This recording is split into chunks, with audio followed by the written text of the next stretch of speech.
नमस्कार दोस्तों, मैं हूं डॉक्टर प्रियंका और आप देख रहे हैं डेंटल सॉल्यूशंस।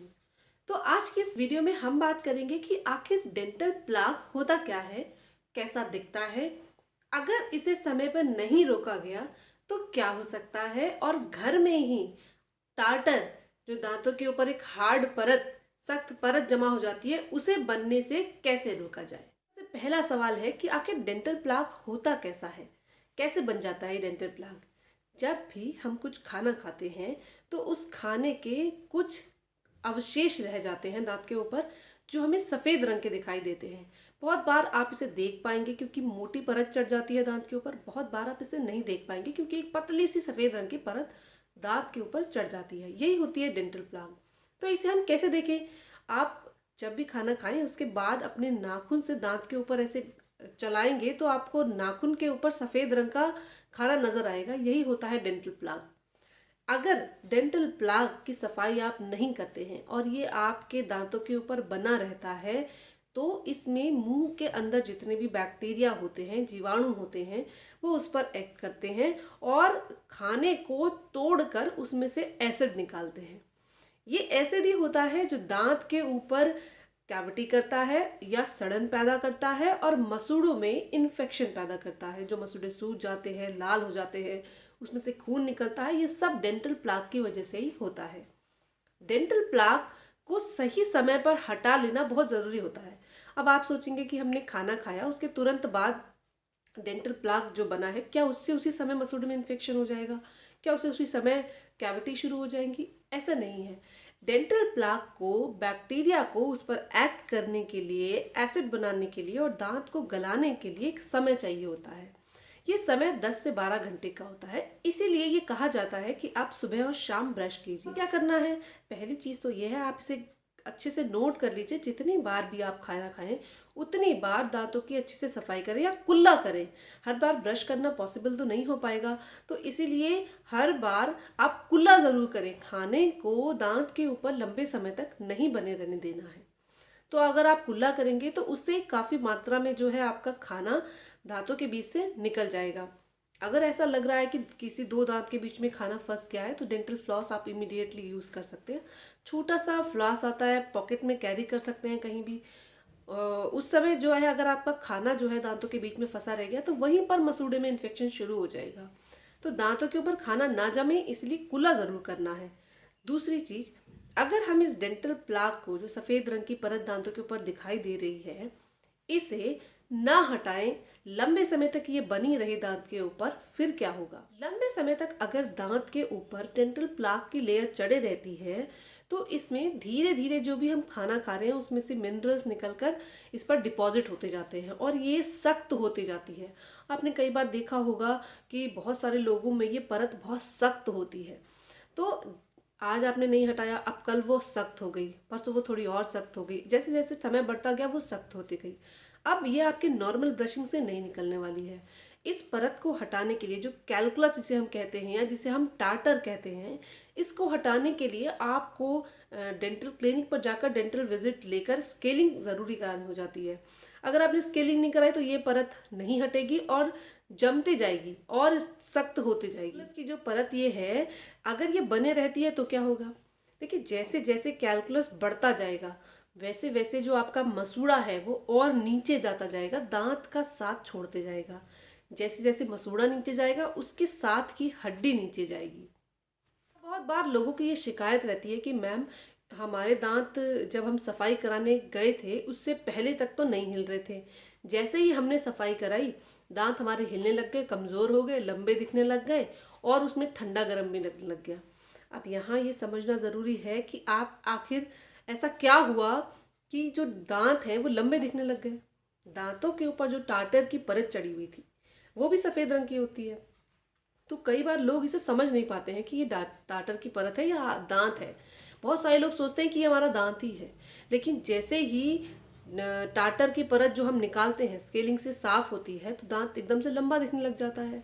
दूसरी बात, टार्टर की परत जो होती है वो एक दांत, दूसरे दांत, तीसरे दांत, तीनों के बीच में भी बनते जाती है। तो वो एक ब्रिज का काम करती है, दांत को जोड़ के रखती है। इसलिए आपको दांत जो है वो वीक महसूस नहीं होते हैं, लेकिन मसूड़े तो नीचे जा रहे हैं, दांत तो वीक हो रहे हैं। जैसे ही हम ये टाटर की परत हटाते हैं, जो दांत हैं वो अलग अलग हो गए। अब दांत आपको ज़्यादा कमज़ोर लगने लग जाएंगे। तो बहुत सारे लोगों की शिकायत ये आती है कि स्केलिंग से पहले तक तो हमें दांत नहीं हिल रहे थे या बिल्कुल टाइट थे, ये तो सख्त थे, और जैसे ही सफाई हुई ये दांत हिलने लग गए, लंबे लगने लग गए। तो वो बस टाटर की वजह से जुड़े हुए थे, जिसे सफाई के बाद अलग कर दिया तो वो आपको कमज़ोर और लंबे दिखने लग गए। टाटर अगर बहुत समय तक आपके दांत में बना रहता है तो पहली चीज़ तो आपके मसूड़े नीचे जा रहे हैं, कमज़ोर हो रहे हैं। आपको पता भी नहीं चलेगा कि कब आपके पूरे मसूड़े नीचे चले गए और जो सिर्फ दांत है वो रह गया है। ऐसा होता है कि स्केलिंग करते करते ही, इस कैलकुलस को हटाते हटाते ही जो दांत है वो पूरा बाहर निकल जाता है। ऐसा बहुत सारे लोगों में प्रैक्टिकली देखा गया है। तो टाटर के साथ दांत को सख्त महसूस करना ये सिर्फ एक भ्रम है। असल में आपका दांत कमज़ोर हो गया है, बहुत वीक है अंदर से, लेकिन ऊपर से क्योंकि परत जुड़ी हुई है तो टाइट लग रहा है। दूसरी बात, टाटर अगर आपके मुंह में जमा रहेगा तो बदबू आएगी, उसमें और सारे बैक्टीरिया जमा होते रहेंगे। जमा होने के समय ऐसा आएगा कि बहुत ज़्यादा आप सारे जतन कर चुके होंगे लेकिन बदबू नहीं जा रही होगी। तो उसका मेन कारण जो होता है वो यही है कि इतना सारा आपके मुंह में कैलकुलस जमा हो गया। अगर आपने कोई प्रोस्थेसिस लगाई है, मानो आपने कोई क्राउन लगाया है या आप कोई डेंचर पहनते हैं, तो जो ये कैलकुलस है या जो ये प्लाग है, इसके जमने की क्षमता बढ़ जाती है। ऐसा क्यों होता है? हमारे जो दांत हैं वो स्मूथ रहते हैं, उनकी जो बाहर की सरफेस होती है वो काफ़ी स्मूथ होती है। लेकिन जो भी प्रोस्थेसिस हम लगाते हैं, जैसे हमने क्राउन लगवाया, ब्रिज लगवाया या हम डेंचर पहनेंगे, तो वो प्रोस्थेसिस में दांत के बराबर की स्मूथनेस, यानी कि सरफेस में बिल्कुल बिल्कुल चिकनाहट आना बहुत मुश्किल होता है। वो थोड़ी रफ रहती है। तो वो जो क्राउन की सरफेस है, जो डेंचर की सरफेस है वो रफ है, और जो दांत की सरफेस है वो थोड़ी स्मूथ है। तो खाना तो वहीं जमा होगा जहाँ सरफेस रफ है। तो जो प्रोस्थेसिस हमने लगाया है उन पे जो है ज़्यादा खाना जमा होता है, वो डेंचर के सरफेस पे ज़्यादा खाना जमा हो जाएगा। अब ऐसे में अगर आपने ज़्यादा सफाई नहीं की, आपने खाना नहीं निकाला प्रोस्थेसिस से, तो टाटर वहाँ बहुत जल्दी जमा हो जाएगा, वहाँ पर बहुत जल्दी प्लाग एक्यूमुलेट होगा और आपके मसूड़े में या जो क्राउन के नीचे का गम है उसे इन्फेक्ट कर देगा। तो इस इन्फेक्शन को रोकने के लिए आपको ध्यान देना है कि आपको जो नॉर्मल दांत है उनकी तो सफाई करनी है। अगर आप कोई प्रोस्थेसिस लगा रहे हैं तो उसकी ज़्यादा सफाई करनी है। प्रोस्थेसिस लगाने के बाद अपने डेंटिस्ट से ज़रूर पूछें कि उसकी सफाई के क्या क्या तरीके हैं।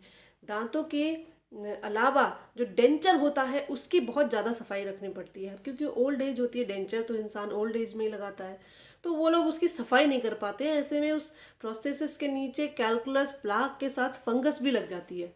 तो सफाई करना प्रोस्थेसिस की बहुत ज़रूरी हो जाती है। क्लिनिक में प्लाक की सफाई करने से पहले डेंटिस्ट आपके दांतों पर एक डाई अप्लाई करते हैं, जिसकी वजह से जो कैलकुलस है वो अलग रंग का दिखाई देता है। इससे उन्हें सफाई करने में आसानी हो जाती है, और जहाँ भी छोटे से छोटे एरिया में भी जो प्लाक है वो निकल जाता है। इसलिए 6 महीने में एक बार आपको डेंटल विजिट जरूर लेनी चाहिए। आपको पता नहीं चलेगा, कई बार क्या होता है आप देख नहीं पाते हो, आपका सबसे पीछे का दांत है, उसकी बाहर की सरफेस है, अब आपका ब्रश वहाँ नहीं पहुँचता। कई बार रहता है तो आप सीधे हाथ से ब्रश करें, उस साइड पहुँच गया लेकिन इस साइड नहीं पहुँचा है। तो इस साइड का जो लास्ट का दांत है उसके बाहर की सरफेस पे बहुत प्लाग एक्यूमुलेट हो जाता है या जमा हो जाता है। आप देख नहीं पा रहे हो, वो जो प्लाग है धीरे धीरे बदल के कैलकुलस में बदल जाता है। एक समय आता है जब दांत में कीड़ा लग चुका होता है, कीड़ा बढ़ चुका होता है, इन्फेक्शन हो चुका होता है, तब आपको पता चलता है। तो क्या करना है प्लाक को रोकने के लिए? तो सबसे पहली चीज़ तो ये करनी है कि आपको सुबह और शाम ब्रश करना है। जैसे मैंने आपको बताया कि 10 से 12 घंटे चाहिए प्लाक को कैलकुलस में बदलने के लिए। तो अगर आपने मानिए सुबह 8 बजे ब्रश किया है और शाम को आपने 8 बजे ब्रश किया, तो आपने वो साइकिल तोड़ दिया। अगर आपने रात को ब्रश नहीं किया तो आपने जो सुबह आपने ब्रश किया है उससे लेके अगली सुबह ब्रश करने तक के बीच में 24 घंटे का डिफरेंस आ जाता है। तो ये 24 घंटे एक लंबा पीरियड होता है जब प्लाग जो है आपका कैलकुलस में बदल सकता है, या जो प्लाग है वो इन्फेक्शन कर सकता है। तो आपको 2 बार ब्रश करना है, और आपको जितनी बार खाना खाएं उतनी बार कुल्ला करना है। आप च्युइंगम चबा सकते हैं, च्युइंगम बहुत अच्छा ऑल्टरनेटिव होता है।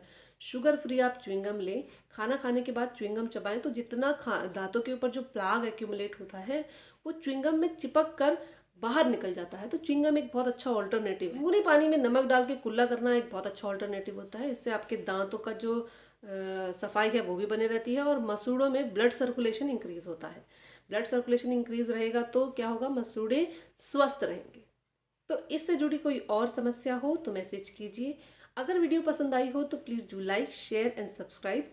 मिलते हैं अगले वीडियो में, तब तक के लिए नमस्कार।